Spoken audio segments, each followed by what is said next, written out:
How to use Afterpay on Doordash. So for this, we want to Google Afterpay Doordash and don't click on the first link right here. We want to scroll down until we see the second one, which is actually the Afterpay website. So afterpay.com, and click on it.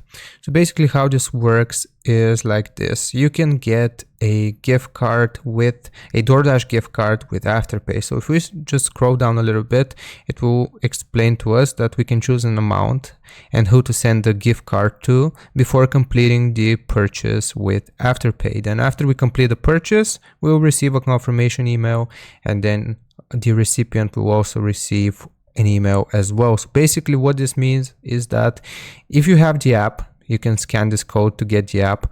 Then you can select a gift card. You have to choose DoorDash, and then you can select the amount and you can send people this gift card or use it yourself to shop on DoorDash with Afterpay. So it is as simple as that. Hope this was informative. Leave a like and sub, and I'll see you next time.